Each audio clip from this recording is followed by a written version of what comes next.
जय श्री राधे कृष्णा। ओम नमो भगवते वासुदेवाय नमः। आप सभी को जय मां कंजक चैनल की तरफ से अक्षय तृतीया की हार्दिक शुभकामनाएं। अक्षय तृतीया या अखा तीज वैशाख मास में शुक्ल पक्ष की तृतीय तिथि को कहते हैं। पौराणिक ग्रंथों के अनुसार इस दिन जो भी शुभ कार्य किए जाते हैं उनका अक्षय फल मिलता है। इसी कारण इसे अक्षय तृतीया कहा जाता है। वैसे तो सभी 12 महीनों की शुक्ल पक्ष तृतीया शुभ होती है, किंतु वैशाख माह की तिथि स्वयं सिद्धि मुहूर्तों में मानी गई है। अक्षय तृतीया का सर्व सिद्ध मुहूर्त के रूप में भी विशेष महत्व है। मान्यता है कि इस दिन बिना कोई पंचांग देखे कोई भी शुभ व मांगलिक कार्य जैसे विवाह, गृह प्रवेश, वस्त्र आभूषणों की खरीदारी या घर, भूखंड, वाहन आदि की खरीदारी से संबंधित कार्य किए जा सकते हैं। नवीन वस्त्र, आभूषण आदि धारण करने और नई संस्था, समाज आदि की स्थापना या उद्घाटन का कार्य श्रेष्ठ माना जाता है। पुराणों में लिखा गया है कि इस दिन पितरों को किया गया तर्पण तथा पिंडदान अथवा किसी और प्रकार का दान अक्षय फल प्रदान करता है। इस दिन गंगा स्नान करने से तथा भगवत पूजन से समस्त पाप नष्ट हो जाते हैं। यहाँ तक कि इस दिन किया गया जप, तप, हवन, स्वाध्याय और दान भी अक्षय हो जाता है।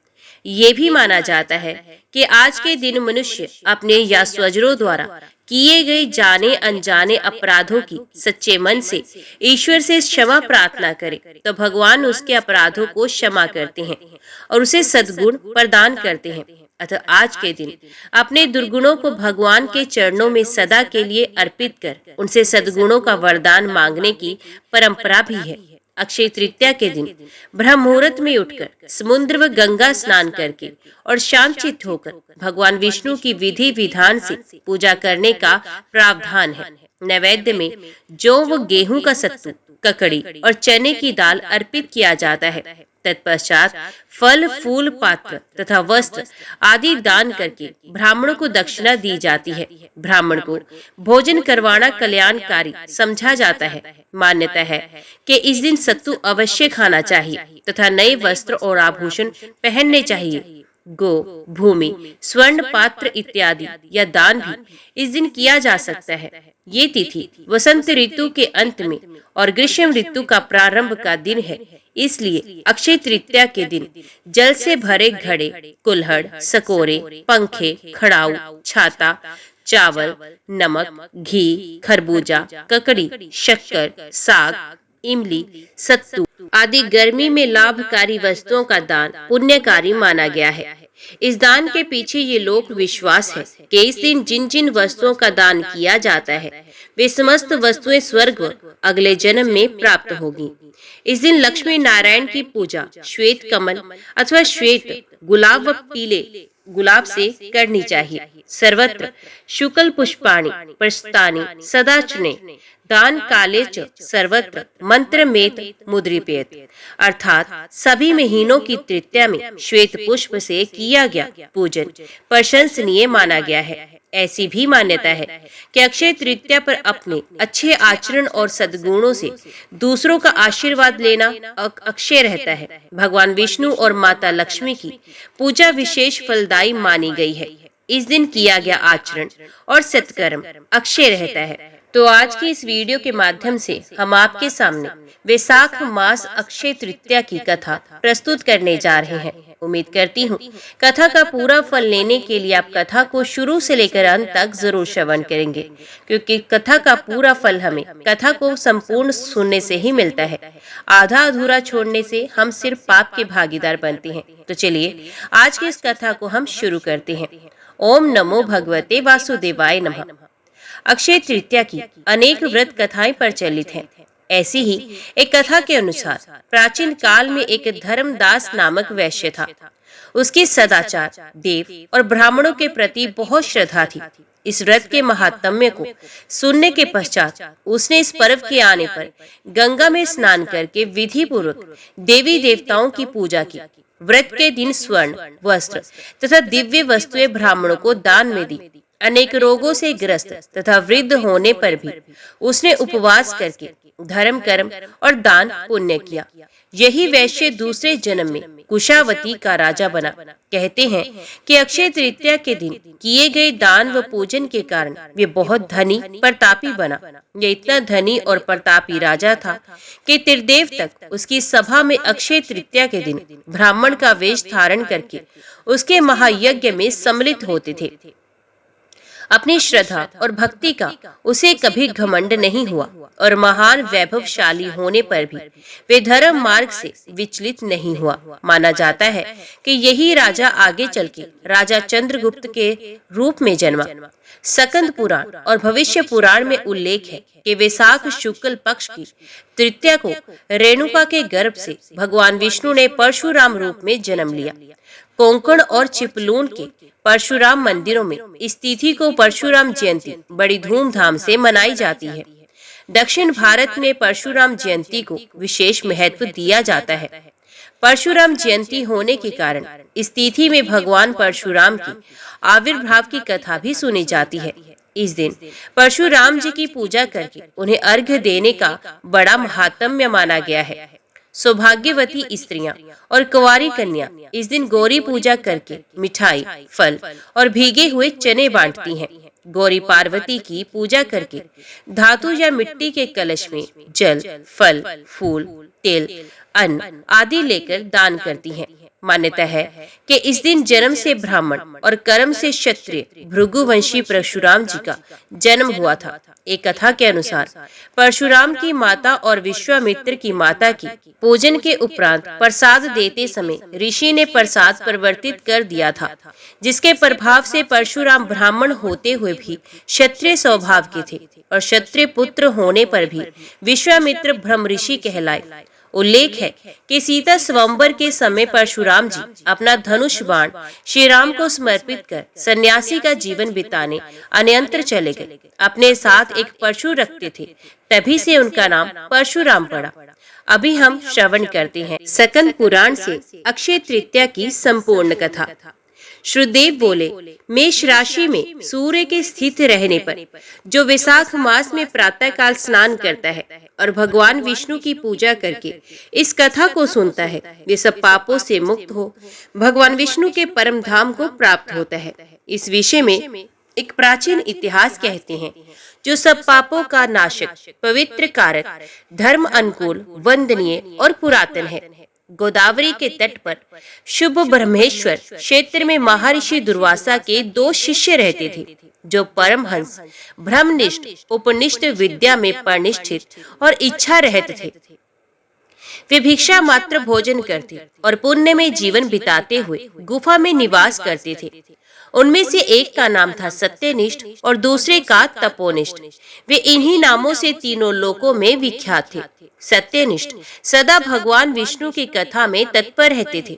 जब कोई श्रोता अथवा वक्ता ना होता, तब वे अपने नित्य क्रम किया करते थे।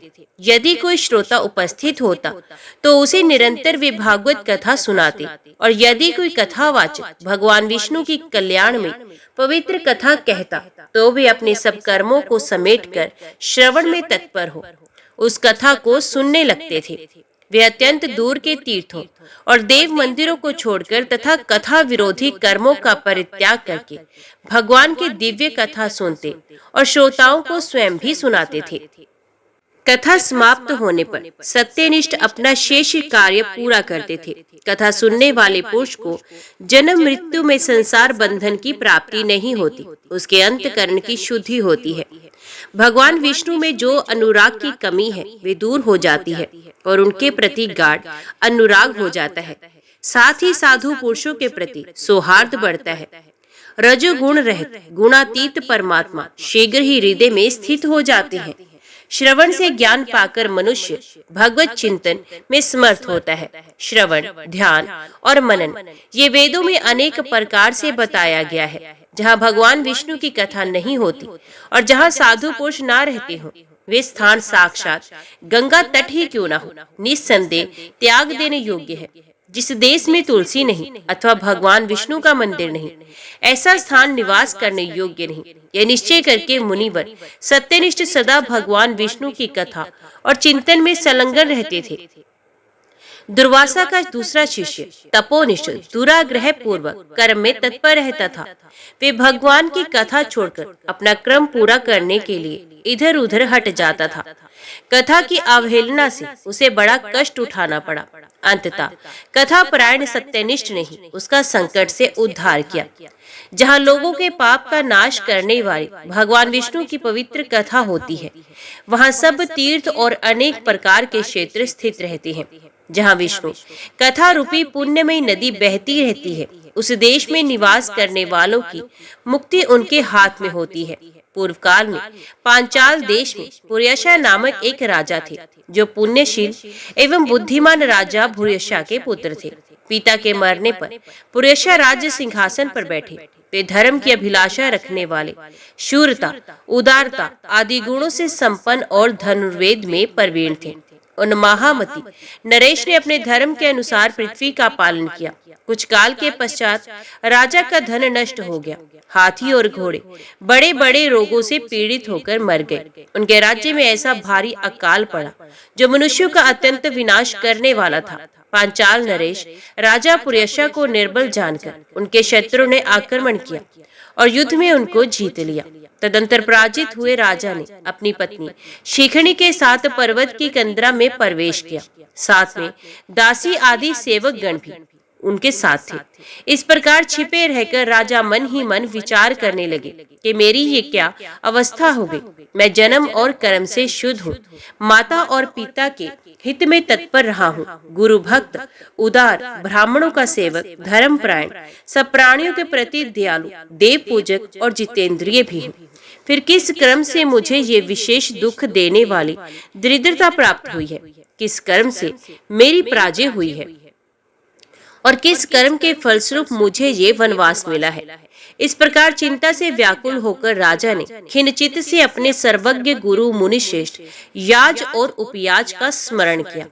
राजा के आवाहन करने पर दोनों बुद्धिमान मुनीश्वर वहां आए। उन्हें देखकर पंचाल प्रिय नरेश सहसा उठकर खड़े हो गए और बड़ी भक्ति के साथ गुरु के चरणों में मस्तक रखकर प्रणाम किया। फिर वन में पैदा होने वाली कुछ शुभ सामग्रियों के द्वारा उन्होंने उन दोनों का पूजन किया और विनीत भाव से पूछा, विप्रवरों, मैं गुरु चरणों में भी भक्ति रखने वाला हूँ। मुझे किस कर्म से ये दरिद्रता, कोष हानि और शत्रुओं से पराजय प्राप्त हुई है? किस कारण से मेरा वनवास हुआ और मुझे अकेले रहना पड़ा? मेरे ना कोई पुत्र है, न भाई है, न हितकारी मित्र है। मेरे द्वारा सुरक्षित राज्य में ये बड़ा भारी अकाल कैसे पड़ गया? ये सब बातें विस्तार पूर्वक मुझे बताइए। राजा की इस प्रकार पूछने पर वे दोनों मुनि कुछ देर ध्यान मगन हो इस प्रकार बोले, राजन, तुम पहले की 10 जन्मों तक महापापी व्याध रहे हो। तुम सब लोगों के प्रति क्रूर और हिंसा परायण थे। तुमने कभी लेश मात्र भी धर्म का अनुष्ठान नहीं किया। इंद्रिय संयम तथा मनोनिग्रह का तुम में सर्वथा अभाव था। तुम्हारी जीवा किसी प्रकार भगवान विष्णु के नाम नहीं लेती थी। तुम्हारा चित्त गोविंद के चारों चरणार विंदों का चिंतन नहीं करता था और तुमने कभी मस्तक नवाकर परमात्मा को प्रणाम नहीं किया। इस प्रकार दुरात्मा व्याध का जीवन व्यतीत करते हुए तुम्हारे 9 जन्म पूरे हो गए। 10वां जन्म प्राप्त होने पर तुम स्वयं पर्वत पर पुण्य व्याध हुए। वहां सब लोगों के प्रति क्रूरता करना ही तुम्हारा स्वभाव था। तुम मनुष्यों के लिए यम के समान थे, दयाहीन, शस्त्रजीवी और हिंसा परायण थे। अपनी स्त्री के साथ रहते हुए राह चलने वाले पथिकों को तुम बड़ा कष्ट दिया करते थे। बड़े भारी शठ थे। इस प्रकार अपने हित को ना जानते हुए तुमने बहुत वर्ष व्यतीत किए। जिनके छोटे छोटे बच्चे हैं, ऐसे मृगों और पक्षियों के वध करने के कारण तुम दयाहीन दुर्बुद्धि को इस जन्म में कोई पुत्र नहीं मिला। तुमने सबके साथ विश्वासघात किया, इसलिए तुम्हारे कोई सहोदर भाई नहीं हुआ। मार्ग में सबको पीड़ा देते रहे, इसलिए इस जन्म में तुम मित्र रहित हो। साधु पुरुषों के तिरस्कार से शत्रुओं द्वारा तुम्हारी पराजय हुई है। कभी दान ना देने के दोष से तुम्हारे घर में दरिद्रता प्राप्त हुई। तुमने दूसरे को सदा उद्वेग में डाला, इसलिए तुम्हें दुस्सहनीय वनवास मिला। सबके अप्रिय होने के कारण तुम्हें असहनीय दुख मिला। तुम्हारे क्रूर कर्मों के फल से ही इस जन्म में मिला हुआ राज्य भी छिन गया। विशाख मास की गर्मी में तुमने स्वार्थवश एक दिन एक ऋषि को दूर से तालाब बता दिया था और हवा के लिए पलाश का एक सूखा पत्ता दे दिया था। बस जीवन में एक ही पुण्य के कारण तुम्हारा ये जन्म परम पवित्र राजवंश में हुआ। अब यदि तुम सुख, राज्य, धन धान्य आदि संपत्ति, स्वर्ग और मोक्ष चाहते हो अथवा सायुज्य एवं श्रीहरि के पद की अभिलाषा रखते हो तो वैशाख मास के धर्मों का पालन करो। इसे सब प्रकार के सुख पाओगे। इस समय वैशाख मास चल रहा है। आज अक्षय तृतीया है। आज तुम विधि पूर्वक स्नान और भगवान लक्ष्मीपति की पूजा करो। यदि अपने समान ही गुणवान पुत्रों की अभिलाषा करते हो तो सब प्राणियों के हित के लिए प्याऊ लगवाओ। इस पवित्र वैशाख मास में भगवान मधुसूदन की प्रसन्नता के लिए यदि तुम निष्काम भाव से धर्मों का अनुष्ठान करोगे तो अंतकरण शुद्ध हो जाएगा और तुम्हें भगवान विष्णु का प्रत्यक्ष दर्शन होगा। यूं कहकर राजा की अनुमति ले उनके दोनों ब्राह्मण पुरोहित याज और उपयाज जैसे आए थे वैसे ही चले गए। उनसे उपदेश पाकर महाराज पुर्यशा ने वैशाख मास के संपूर्ण धर्मों का श्रद्धा पूर्वक पालन किया और भगवान मधुसूदन की आराधना की। इससे उनका प्रभाव बढ़ गया तथा बंधु बांधव उनसे आकर मिल गए। तत्पश्चात वे मरने से बची हुई सेना को साथ ले बंधुओं सहित पांचाल नगरी के समीप आए। उस समय पांचाल राजा के साथ राजाओं का पुनः संग्राम हुआ। महारथी पुर्यशा ने अकेले ही समस्त महाबाहु राजाओं पर विजय पाई। विरोधी राजाओं ने भागकर विभिन्न देशों के मार्गों का आश्रय लिया। विजय पांचाल राज ने भागे हुए राजाओं के कोष 10 करोड़ घोड़े, 3 करोड़ हाथी, 1 अरब रथ, 10,000 ऊंट और 3 लाख खच्चरों को अपने अधिकार में करके अपनी पुरी में पहुंचा दिया। वैशाख धर्म के महात्म में से सब राजा भगन मनोरथ हो पुर्यशा को कर देने वाले हो गए। पांचाल देश में अनुपम सुकाल आ गया। भगवान विष्णु की प्रसन्नता से इस वसुधा पर उनका एक क्षत्र राज्य हुआ और गुरुता, उदारता आदि गुणों से युक्त उनके 5 पुत्र हुए जो धृष्टिकृति, धृष्टकेतु, धृष्टद्युम्न, विजय और चित्रकेतु के नाम से प्रसिद्ध थे। धर्म पूर्वक प्रतिपालित होकर समस्त प्रजा राजा के प्रति अनुरक्त हो गई। इसी से उसी क्षण उन्हें वैशाख मास के प्रभाव का निश्चय हो गया। तब से पांचाल राज भगवान विष्णु की प्रसन्नता के लिए वैशाख मास के धर्मों का निष्काम भाव से बराबर पालन करने लगे। उनके इस धर्म से संतुष्ट होकर भगवान विष्णु ने अक्षय तृतीया के दिन उन्हें प्रत्यक्ष दर्शन दिए। परमात्मा भगवान नारायण 4 भुजाओं से सुशोभित थे। उन्होंने हाथ में शंख, चक्र, गदा और पद्म धारण कर रखे थे। वे पीताम्बर धारण करके वनमाला से विभूषित थे। भगवती लक्ष्मी तथा एक पार्षद के साथ गरुड़ की पीठ पर विराजित थे। उनका दुस्सह तेज देखकर राजा के नेत्र सहसा मुंद गए। उनके सब अंगों में रोमांच हो आया और नेत्रों से अश्रुधारा प्रवाहित होने लगी। भगवत दर्शन के आनंद में उनका हृदय सर्वथा डूब गया। उन्होंने तत्काल आगे बढ़कर भगवान को साष्टांग प्रणाम किया। फिर प्रेम विवल नेत्रों से जगदीश्वर श्री हरि को बहुत देर तक निहार कर उनके चरण धोए और उस जल को अपने मस्तक पर धारण किया। उन्हीं चरणों की धोवन रूपा श्री गंगा जी ब्रह्मा जी सहित तीनों लोगों को पवित्र करती हैं। तत्पश्चात राजा ने महान वैभव से बहुमूल्य वस्त्र, आभूषण और चंदन से हार, धूप, दीप तथा अमृत के समान नैवेद्य के निवेदन आदि से एवं अपने तन, मन, धन और आत्मा का समर्पण करके अद्वितीय पुराण पुरुष भगवान विष्णु का पूजन किया। पूजा के बाद इस प्रकार स्तुति की, जो निर्गुण, निरंजन एवं प्रजापतियों के भी अधीश्वर हैं। ब्रह्मा आदि संपूर्ण देवता जिनकी वंदना करते हैं, उन परम पुरुष भगवान श्री हरि को मैं प्रणाम करता हूँ। शरणागतों की पाप राशि का नाश करने वाले आपके चरणारविंदों को परिपक्व योग वाले योगियों ने जो अपने हृदय में धारण कर लिया है, ये उनके लिए बड़े सौभाग्य की बात है। बढ़ी हुई भक्ति के द्वारा अपने अंतकरण तथा जीव भाव को भी आपके चरणों में ही चढ़ाकर वे योगी जन उन चरणों के चिंतन मात्र से आपके धाम को प्राप्त हुए हैं। विचित्र कर्म वाले अब स्वतंत्र परमेश्वर को नमस्कार है। साधु पुरुषों पर अनुग्रह करने वाले आप परमात्मा को प्रणाम है। हे प्रभु, आपकी माया से मोहित होकर मैं स्त्री और धन रूपी विश्व में ही भटकता रहा हूँ। अनर्थ में ही मेरी अर्थ दृष्टि हो गई है। प्रभु विश्व मूर्ति, जब जीव पर आप अनंत शक्ति परमेश्वर की कृपा होती है, तब उसे महापुरुषों का संग प्राप्त होता है, जिससे ये संसार समुद्र गोपद के समान हो जाता है। ईश्वर, जब सत्संग मिलता है तभी आप में मन तथा बुद्धि का अनुराग होता है। मेरा समस्त राज्य तो मुझसे छिन गया था, वे भी आपका मुझ पर महान अनुग्रह ही है, ऐसा मैं मानता हूँ। मैं ना तो राज्य चाहता हूँ, न पुत्र आदि की इच्छा रखता हूँ, और ना ही कोष की कोई अभिलाषा करता हूँ।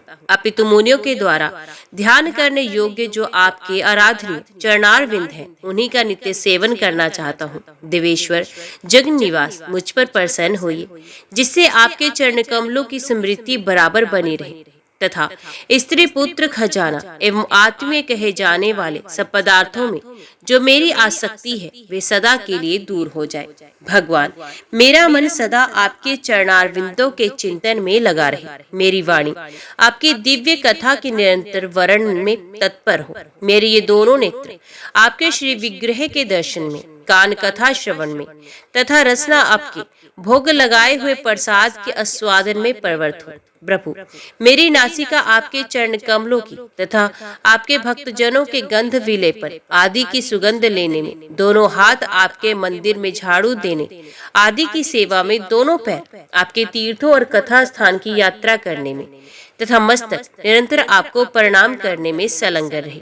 मेरी कामना आपकी उत्तम कथा में और बुद्धि अहर्निशाप का चिंतन करने में तत्पर हो। मेरे घर पर पधारे हो मुनियों द्वारा आपकी उत्तम कथा वर्णन तथा आपकी महिमा का गान होता रहे, और इसी में मेरे दिन बीते। विष्णु, एक क्षण तथा आधे पल के लिए भी ऐसा प्रसंग ना उपस्थित हो जो आपकी चर्चा से रहित हो।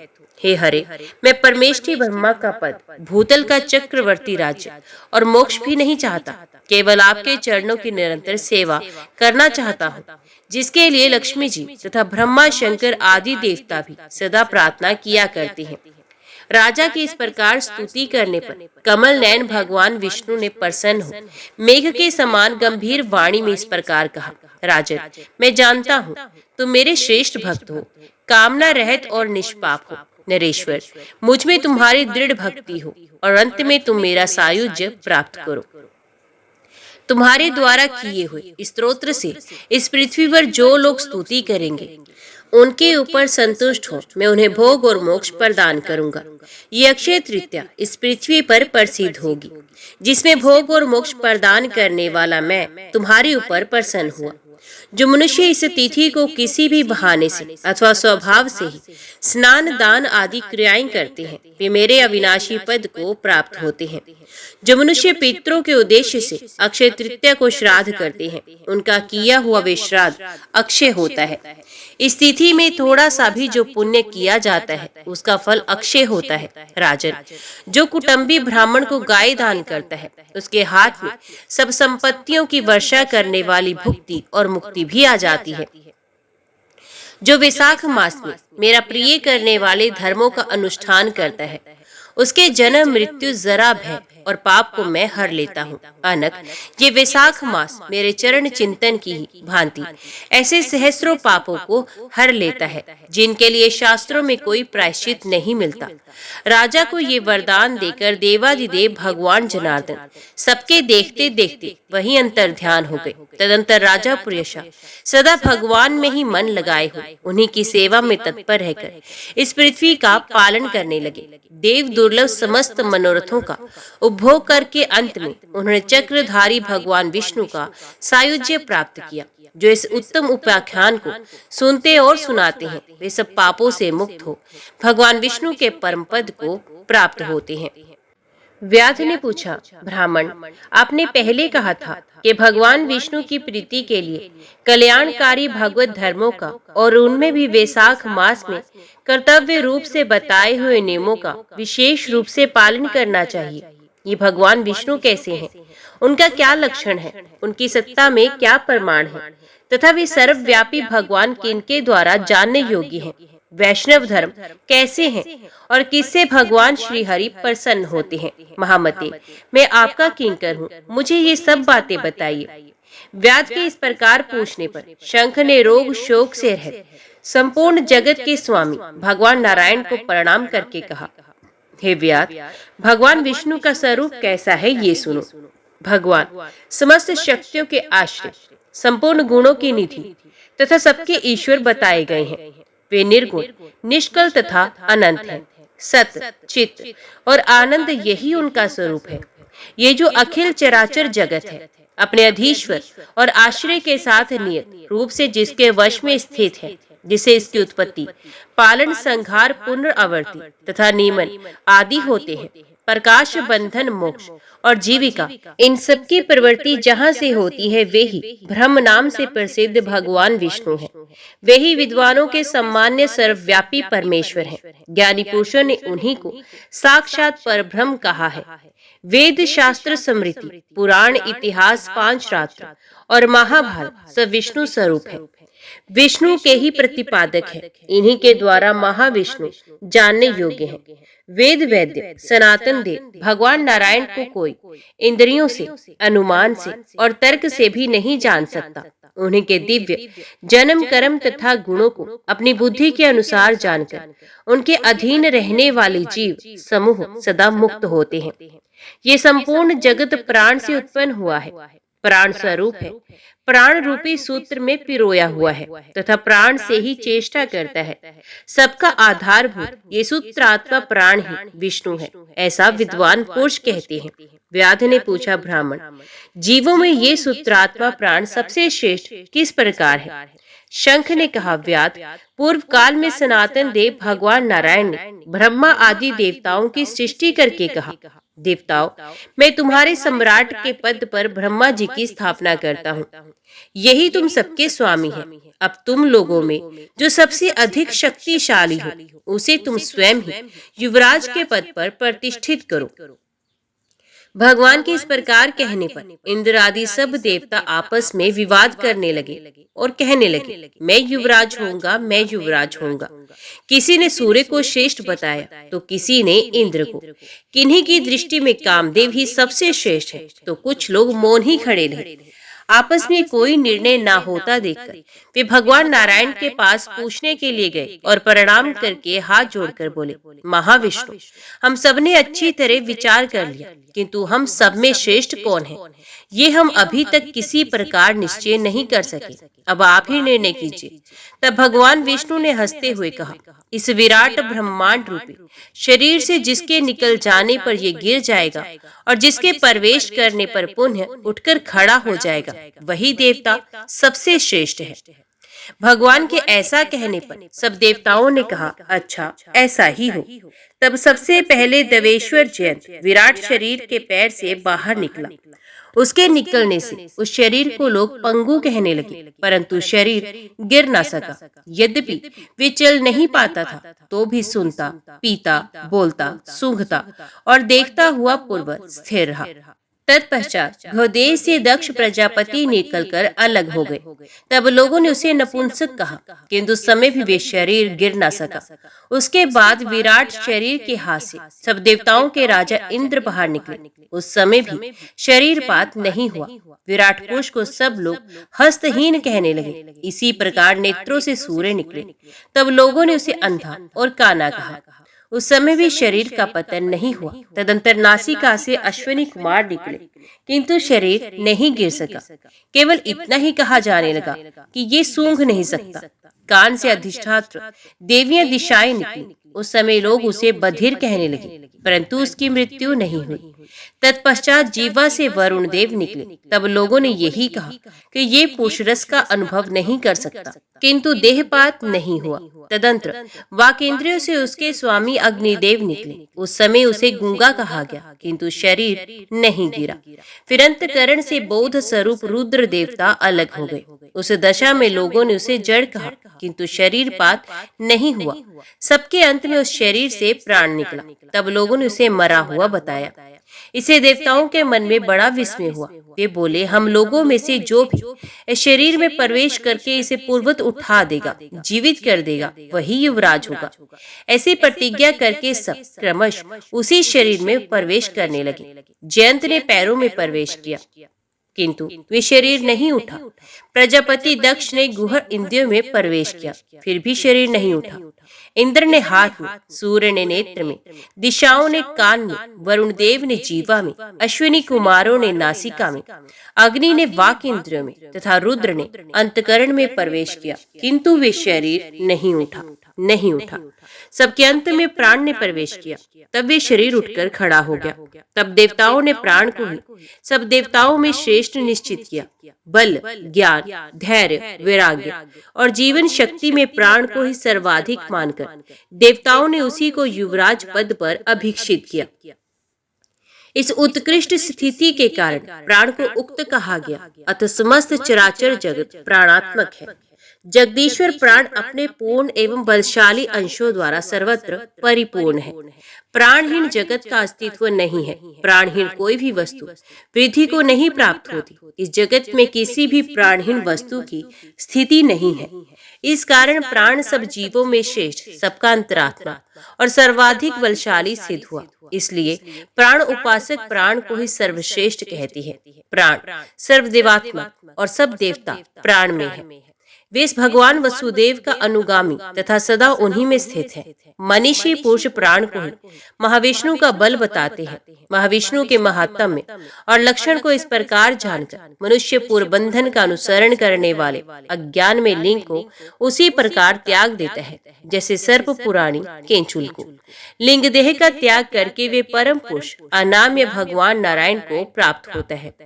शंखमुनि की कही हुई ये बात सुनकर व्याध ने पुनः पूछा, ब्राह्मण, ये प्राण जब इतना महान, प्रभावशाली और इस संपूर्ण जगत का गुरु एवं ईश्वर है, तब लोक में इसकी महिमा क्यों प्रसिद्ध नहीं हुई? तो शंख ने कहा, पहले की बात है, प्राण अश्वमेघ यज्ञों द्वारा अनाम्य भगवान नारायण का यजन करने के लिए गंगा के तट पर प्रसन्नता पूर्वक गया। अनेक मुनि गणों के साथ उसने फलों के द्वारा पृथ्वी का शोधन किया। उस समय वहां समाधि में स्थित हुए महात्मा कन बांबी की मिट्टी में छिपे हुए बैठे थे। हल जोते जाने पर बांबी गिर जाने से वे बाहर निकल आए और क्रोध पूर्वक देखकर सामने खड़े हुए महाप्रभु प्राण को शाप देते हुए बोले, देवेश्वर, आज से लेकर आपकी महिमा तीनों लोकों में, विशेषत भूलोक में प्रसिद्ध नहीं होगी। हाँ, आपके अवतार तीनों लोकों में विख्यात होंगे। व्याध, तभी से संसार में महाप्रभु प्राण की महिमा प्रसिद्ध नहीं हुई। भूलोक में तो उसकी ख्याति विशेष रूप से नहीं। व्याध ने पूछा, महामती, भगवान विष्णु के रचे हुए करोड़ों एवं सहस्रों सनातन जीव नाना मार्ग पर चलने और भिन्न भिन्न कर्म करने वाले क्यों दिखाई देते हैं? इन सब का एक सा स्वभाव क्यों नहीं है? ये सब विस्तार पूर्वक बताइए। शंख ने कहा, रजोगुण, तमोगुण और सत्वगुण के भेद से तीन प्रकार के जीव समुदाय होते हैं। उनमें राजस स्वभाव वाले जीव राजस कर्म, तमोगुणी जीव तामस कर्म तथा सात्विक स्वभाव वाले जीव सात्विक कर्म करते हैं। कभी कभी संसार में इनके गुणों में विषमता भी आती है। उसी से वे ऊंच और नीच कर्म करते हुए तदनुसार फल के भागी होते हैं। कभी सुख, कभी दुख और कभी दोनों को ही ये मनुष्य गुणों की विषमता से प्राप्त करते हैं। प्रकृति में स्थित होने पर जीव इन तीनों गुणों से बंधते हैं। गुण और कर्मों के अनुसार उनके कर्मों का भिन्न भिन्न फल होता है। ये जीव फिर गुणों के अनुसार ही प्रकृति को प्राप्त होते हैं। प्रकृति में स्थित हुए प्राकृतिक प्राणी गुण और कर्म से व्याप्त होकर प्राकृतिक गति को प्राप्त होते हैं। तमोगुणी जीव तामसी वृत्ति से ही जीवन निर्वाह करते और सदा महान दुख में डूबे रहते हैं। उनमें दया नहीं होती, वे बड़े क्रूर होते हैं और लोक में सदा द्वेष से ही उनका जीवन चलता है। राक्षस और पिशाच आदि तमोगुणी जीव हैं, जो तामसी गति को प्राप्त होते हैं। राजसी लोगों की बुद्धि मिश्रित होती है। वे पुण्य तथा पाप दोनों करते हैं। पुण्य से स्वर्ग पाते हैं और पाप से यातना भोगते हैं। इसी कारण ये मंदभाग्य पुरुष बार बार इस संसार में आते और जाते रहते हैं। जो सात्विक स्वभाव के मनुष्य हैं वे धर्मशील, दयालु, श्रद्धालु, दूसरे के दोष ना देखने वाले तथा सात्विक वृत्ति से जीवन निर्वाह करने वाले होते हैं। इसलिए भिन्न भिन्न कर्म करने वाले जीवों के एक दूसरे से पृथक अनेक प्रकार के भाव हैं। उनके गुण और क्रम के अनुसार महाप्रभु विष्णु अपने स्वरूप की प्राप्ति कराने के लिए उनसे कर्मों का अनुष्ठान करवाते हैं। भगवान विष्णु पूर्ण काम है, उनमें विषमता और निर्दयता आदि दोष नहीं है। वे संभाव से ही सृष्टि, पालन और संहार करते हैं। सब जीव अपने गुण से ही कर्मफल के भागी होते हैं। जैसे माली बगीचे में ही लगे हुए सब वृक्षों को समान रूप से सींचता है और एक ही कुएं के जल से सभी वृक्ष पलते हैं, तथापि वे पृथक पृथक स्वभाव को प्राप्त होते हैं। बगीचा लगाने वाले में किसी प्रकार विषमता और निर्दयता का दोष नहीं होता। देवाधिदेव भगवान विष्णु का एक निवेश ब्रह्मा जी के एक कल्प के समान माना गया। ब्रह्मकल्प के अंत में देवाधिदेव शिरोमणि भगवान विष्णु का उन्मेष होता है, अर्थात वे आंख खोलकर देखते हैं। जब तक निमेष रहता है तब तक परले है। निमेष के अंत में भगवान अपने उदर में स्थित संपूर्ण लोकों की सृष्टि करने की इच्छा करते हैं। सृष्टि की इच्छा होने पर भगवान अपने उदर में स्थित हुए अनेक प्रकार के जीव समूहों को देखते हैं। उनकी कुक्षी में रहते हुए भी संपूर्ण जीव उनके ध्यान में स्थित होते हैं, अर्थात कौन जीव कहाँ किस रूप में है, इसकी स्मृति भगवान को सदा बनी रहती है। भगवान विष्णु चतुर्व्यूह स्वरूप और वे उन्मेष काल के प्रथम भाग में भी चतुर्व्यूह रूप में प्रकट हो व्यूहगामी वसुदेव स्वरूप से महात्माओं में से किसी को सायुज्य साधक तत्व ज्ञान, किसी को सारूप्य, किसी को सामीप्य और किसी को सालोक्य प्रदान करते हैं। फिर अनिरुद्ध मूर्ति के वश में स्थित हुए संपूर्ण लोगों को वे देखते हैं। देखकर उन्हें प्रद्युम्न मूर्ति के वश में देते हैं और सृष्टि करने का संकल्प करते हैं। भगवान श्री हरि ने पूर्ण गुण वाले वासुदेवादि 4 व्यूहों के द्वारा क्रमश माया, जया, कृति और शांति को स्वयं स्वीकार किया है। उनसे संयुक्त चतुर्व्यूहात्मक महाविष्णु ने पूर्ण काम होकर भी भिन्न भिन्न कर्म और वासना वाले लोगों की सृष्टि की है। उन्मेष काल का अंत होने पर भगवान विष्णु पुनः योग माया का आश्रय लेकर व्यूहगामी संघर्षण रूप से सराचर जगत का संहार करते हैं। इस प्रकार महात्मा विष्णु का ये सब चिंतन करने योग्य कार्य बताया गया है, जो ब्रह्मा आदि योग से संपन्न पुरुषों के लिए भी अचिंत्य एवं दुर्भाव्य है। व्याध ने पूछा, मुनि भागवत धर्म कौन कौन से हैं और किनके द्वारा भगवान विष्णु प्रसन्न होते हैं? तो शंख ने कहा, जिससे अंतकरण की शुद्धि होती है, जो साधु पुरुषों का उपकार करने वाला है तथा जिसकी किसी ने भी निंदा नहीं की है, उसे तुम सात्विक धर्म समझो। वेदों और स्मृतियों में बताए हुए धर्म का यदि निष्काम भाव से पालन किया जाए तो वे लोग से विरुद्ध ना हो तो उसे भी सात्विक धर्म जानना चाहिए। वर्ण और आश्रम विभाग के अनुसार जो 4 प्रकार के धर्म हैं, वे सभी नित्य, नैमित्तिक और काम्य भेद से 3 प्रकार के माने गए हैं। वे सभी अपने अपने वर्ण और आश्रम के धर्म जब भगवान विष्णु को समर्पित कर दिए जाते हैं तब उन्हें सात्विक धर्म समझना चाहिए। वे सात्विक धर्म ही मंगल में भागवत धर्म है। अन्य देवताओं की प्रीति के लिए सकाम भाव से किए जाने वाले धर्म राजस माने गए हैं। यक्ष, राक्षस, पिशाच आदि के उद्देश्य से किए जाने वाले लोक निष्ठुर हिंसात्मक निंदिक कर्मों को तामस धर्म कहा गया। जो सत्व गुण में स्थित हो भगवान विष्णु को प्रसन्न करने वाले शुभ कार्य सात्विक धर्मों का सदा निष्काम भाव से अनुष्ठान करते हैं। वे भागवत विष्णु भक्त माने गए हैं। जिनका चित्त सदा भगवान विष्णु में लगा रहता है, जिनकी जीवा पर भगवान का नाम है और जिनके हृदय में भगवान के चरण विराजमान है, वे भागवत कहे गए हैं। जो सदाचार परायण, सबका उपकार करने वाले और सदैव ममता से रहते हैं, वे भागवत माने गए। जिनका शास्त्र में, गुरु में और सत्कर्मों में विश्वास है तथा जो सदा गुरु भगवान विष्णु के भजन में लगे रहते हैं, उन्हें भागवत कहा गया। उन भागवत भक्त महात्माओं को जो धर्म नित्य मान्य है, जो भगवान विष्णु को प्रिय है तथा वेदों और स्मृतियों में जिनका प्रतिपादन किया गया है, वे ही सनातन धर्म माने गए हैं। जिनका चित्त विष्णु में आसक्त है, उनका सब देशों में घूमना, सब कर्मों को देखना और सब धर्मों को सुनना कुछ भी लाभकारक नहीं है।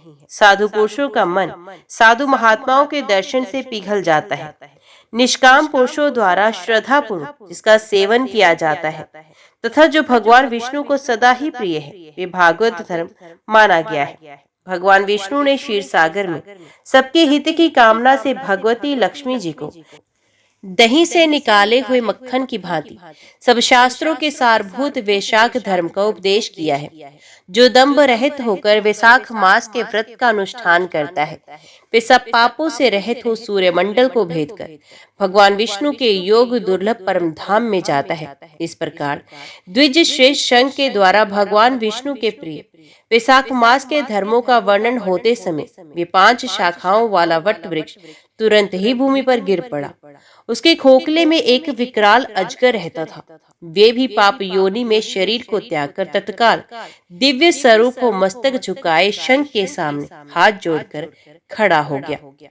तदंतर व्याध सहित शंख मुनि ने विस्मत होकर पूछा, कौन हो तुम और तुम्हें ये दशा कैसे प्राप्त हुई?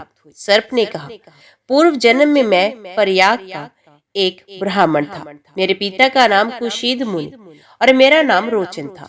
मैं अनेक पुत्रों का पिता धनाढ्य और सदैव अभिमान से दूषित था। बैठे बैठे बहुत बकवाद करता था। बैठना, सोना, नींद लेना, मैथुन करना, जुआ खेलना, लोगों की बातें करना और सूद लेना, यही मेरे व्यापार थे। मैं लोक निंदा से डरकर नाम मात्र के शुभ कर्म करता था, सो भी दंभ के साथ। उन कर्मों में मेरी श्रद्धा नहीं थी। इस प्रकार मुझ दुष्ट और दुर्बुद्धि के कितने ही वर्ष बीत गए। तदंतर इसी वैशाख मास में जयंत नामक ब्राह्मण प्रयाग क्षेत्र में निवास करने वाले पुण्यात्मा द्विजों को वैशाख मास के धर्म सुनाने लगे। स्त्री, पुरुष, क्षत्रिय, वैश्य और शूद्र सहस्रों श्रोता प्रातः काल स्नान करके अविनाशी भगवान विष्णु की पूजा के पश्चात प्रतिदिन जयंत की कही हुई कथा सुनते थे। वे सभी पवित्र एवं मौन होकर उस भागवत कथा में अनुरक्त रहते थे। एक दिन मैं भी कौतूहलवश देखने की इच्छा से श्रोताओं की उस मंडली में जा बैठा।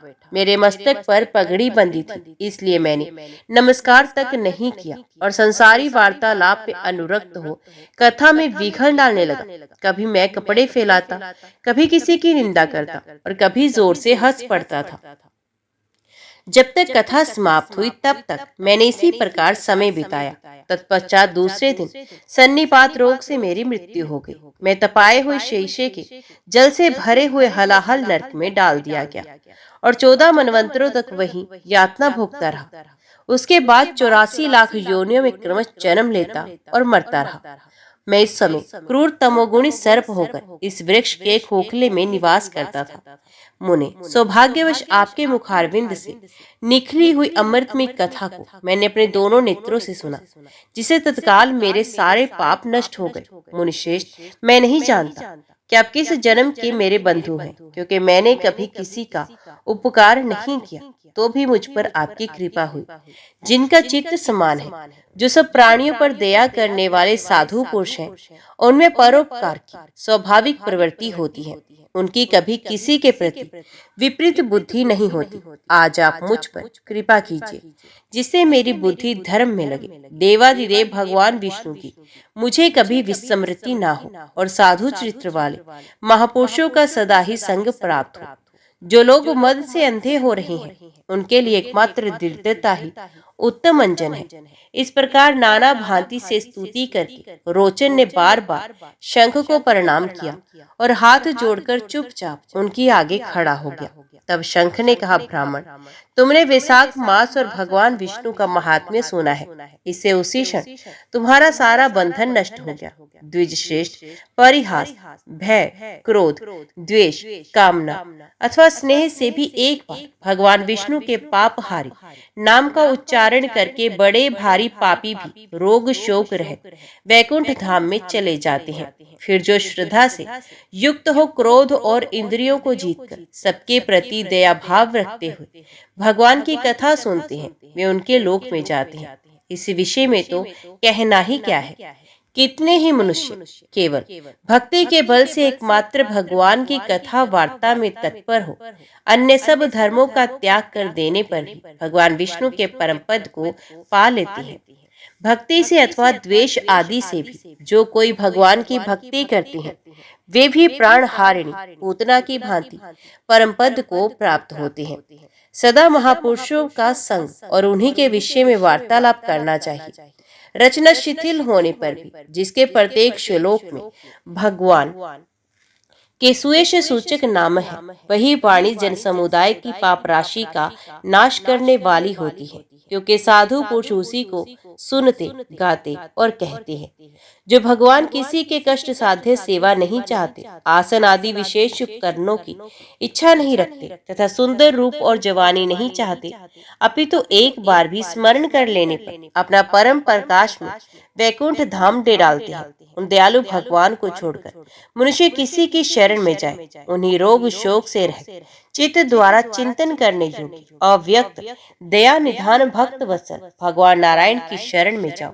महामती, वैशाख मास में कहे हुए इन सब धर्मों का पालन करो, उससे प्रसन्न होकर भगवान जगन्नाथ तुम्हारा कल्याण करेंगे। ऐसा कहकर शंख मुनि व्याध की ओर देखकर चुप हो गए। तब उस दिव्य पुरुष ने पुण्य उस प्रकार कहा, मुनि, मैं धन्य हूँ। आप जैसे दयालु महात्मा ने मुझ पर अनुग्रह किया, मेरी कुत्सित योनि दूर हो गई और अब मैं परम गति को प्राप्त हो रहा हूँ। ये मेरे लिए सौभाग्य की बात है। यूँ कहकर दिव्य पुरुष ने शंख मुनि की परिक्रमा की तथा उनकी आज्ञा लेकर वे दिव्य लोक को चला गया। तदंतर संध्या हो गई। व्याध ने शंख को अपनी सेवा से संतुष्ट किया और उन्हें सायंकाल की संध्या उपासना करके शेष रात्रि व्यतीत की। भगवान के लीला अवतारों की कथा वार्ता द्वारा रात व्यतीत करके शंख मुनि हर मुहूर्त में उठे और दोनों पैर धोकर मौन भाव से तारक ब्रह्म का ध्यान करने लगे। तत्पश्चात शौचादि क्रिया से निर्वृत्त होकर वैशाख मास में सूर्योदय से पहले स्नान किया और संध्या तर्पण आदि सब कर्म समाप्त करके उन्होंने हर्षयुक्त हृदय से व्याध को बुलाया। बुलाकर उसे राम इस 2 अक्षर वाले नाम का उपदेश दिया, जो वेद से भी अधिक शुभकारक उपदेश है। उपदेश देकर इस प्रकार कहा, भगवान विष्णु का एक एक नाम भी संपूर्ण वेदों से अधिक महत्वशाली माना गया है। ऐसे अनंत नामों से अधिक है भगवान विष्णु का सहस्र नाम। उस सहस्र नाम के समान राम नाम माना गया है। इसलिए व्याध, तुम निरंतर राम नाम का जप करो और मृत्यु पर्यंत मेरे बताए हुए धर्मों का पालन करते रहो। इस धर्म के प्रभाव से तुम्हारे वाल्मीकि ऋषि के घर जन्म होगा और तुम इस पृथ्वी पर वाल्मीकि नाम से प्रसिद्ध होगे। व्याध को ऐसा उपदेश देकर मुनिवर शंख ने दक्षिण दिशा को प्रस्थान किया। व्याध ने भी शंख मुनि की परिक्रमा करके बार बार उनके चरणों में प्रणाम किया और जब तक वे दिखाई दिए तब तक उन्हीं की ओर देखता रहा। फिर उसने अति योग्य वैशाख धर्मों का पालन किया। जंगली कैथ, कटहल, जामुन और आम आदि के फलों से राह चलने वाले थके मांदे पथिकों को वे भोजन कराता था। जूता, चंदन, शाता, पंखा आदि के द्वारा तथा बालों के बिछावन और छाया आदि की व्यवस्था से पथिकों को परिश्रम और पसीने का निवारण करता था। प्रातः काल स्नान करके दिन रात राम नाम का जप करता था। इस प्रकार धर्म अनुष्ठान करके वे दूसरे जन्म में वाल्मीकि का पुत्र हुआ। उस समय वे महायशस्वी वाल्मीकि के नाम से विख्यात हुआ। उन्हें वाल्मीकि जी ने अपने मनोहर प्रबंध रचना द्वारा संसार में दिव्य राम कथा का प्रकाशन किया, जो समस्त कर्म बंधनों का उच्छेद करने वाली है। मिथिलापति, देखो वैशाख का महात्म्य कैसा ऐश्वर्य प्रदान करने वाला है, जिससे एक व्याध भी परम दुर्लभ ऋषि भाव को प्राप्त हो गया। ये रोमांचकारी उपाख्यान सब पापों का नाश करने वाला है। जो इसे सुनता और सुनाता है, वे पुण्य माता के स्तन का दूध पीने वाला नहीं होता। श्रुतदेव जी कहते हैं, जो मनुष्य अक्षय तृतीया को सूर्य उदय काल में प्रातः काल स्नान करते हैं और भगवान विष्णु की पूजा करके कथा सुनते हैं, वे मोक्ष के भागी होते हैं। जो उस दिन श्री मधुसूदन की प्रसन्नता के लिए दान करते हैं, उनका वे पुण्य क्रम भगवान की आज्ञा से अक्षय फल देता है। जय श्री राधे कृष्ण। ओम नमो भगवते वासुदेवाय नमः। आज की वीडियो में इतना ही। उम्मीद करती हूँ वीडियो आपको पसंद आई होगी। वीडियो पसंद आई हो तो वीडियो को लाइक और चैनल को सब्सक्राइब जरूर कीजिएगा। जय श्री हरि लिखकर कमेंट बॉक्स में अपनी हाजिरी और अपने सुझाव देना ना भूलेगा। तो मिलते हैं अगली कथा अगली वीडियो के साथ। तब तक के लिए देखते व सुनते रहिए। जय मां कंजक, जय माता दी।